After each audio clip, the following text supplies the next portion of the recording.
யோசேபாத் ராஜாவுக்கு விரோதம், அதாவது யூதாவுக்கு விரோதமாக ஒரு 3 மகா பெரிய தேசங்கள் எழும்பி யுத்தத்திற்கு வருகிறது. அந்த யுத்தத்துல ஜெயிக்கணும் அப்படின்னா இவர்களால ஜெயிக்க வாய்ப்பே இல்ல. ஏன்னா இவர்களுக்கு இருக்கிறது கொஞ்சம் பலம். இப்ப கர்த்தருடைய பலத்தினால் இடை கட்டணும் அப்படின்னா தேவ சமூகத்துல அமர்ந்து ரெட்டுடுத்தி சாம்பல்ல உட்கார்ந்து எல்லாரும் உபவாசித்து அழுது புலம்பிக் கொண்டிருக்கிறார்கள். ஆண்டவரே, நாங்க என்ன செய்யணும்னே தெரியலையே அப்படின்னு சொல்லி புலம்பிக் கொண்டிருக்கும் போது உள்ள இருந்து கர்த்தருடைய வார்த்தை வருகிறது. என்ன அப்படின்னா, யூதா கோத்திரத்தாரே, யோசேபாத்தை கேளுங்க, இந்த யுத்தம் உங்களுடையது அல்ல, இந்த யுத்தம் தேவனுடைய அப்படின்னு சொல்லி ஆண்டவர் வாக்குத்தத்தம் பண்ணின உடனே, வார்த்தை வந்த உடனே யோசேபாத்தும் அவரோடு இருந்தவர்களும் படுத்து தூங்கவில்லை. ஆயுதம் அணிந்த ஆயுததாரிகளுக்கு முன்பதாக கர்த்தரை உயர்த்தி துதித்து பாடுகிற பாடுகிறவர்களை முதல் வரிசையில நிறுத்தி கர்த்தரை உயர்த்தி கொண்டு போய் கொண்டே இருக்கிறார்கள். சம்பவமே இன்னும் நடக்கல, ஆனா இவங்க பாடிட்டே போறாங்க, போயிட்டே இருக்காங்க. தேவ சமூகத்துல போய் கொண்டிருக்கும் போதே, ஆண்டவரை உயர்த்தி கொண்டிருக்கும் போதே அங்க என்ன சம்பவம் நடக்குது அப்படின்னா, எதிரிகள் அவர்களுக்குள்ள என்ன சம்பவம் நடந்துச்சுனே தெரியல. ஒருவேளை நான் தாண்டா கொள்வேன், இல்ல நான் தான் கொள்வேன், நான் பெரிய ஆளா அப்படின்னு ஒருவருக்குருவர் முன்னாடியே வந்து அசம்பிள் ஆயிட்டதுனால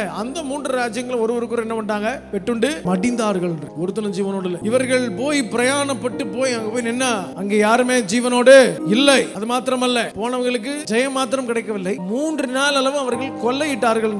வந்தவெல்லாம் சும்மா வராம நம்மள மாதிரி நகை நட்டுலாம் போட்டு வந்திருப்பாங்க போல, கொள்ளையிட்டு அப்படியே வந்தாங்க. ஒரு பலிபீடத்தை கட்டினாங்க. அந்த இடத்திற்கு என்ன பேர் வச்சாங்கன்னா, சொல்லுங்க, பராக்கா. ஹல்லேலூயா. பராக்காவிலே கூடி கர்த்தர் நல்லவர் என்று பாடுகிறார்கள். ஒரு ஜெபத்தை நீங்க செய்யும் போதே தேவ சமூகத்தில் சொல்லிருங்க, ஜெபம் கேட்டீரை, ஜெயம் தந்தீரையா.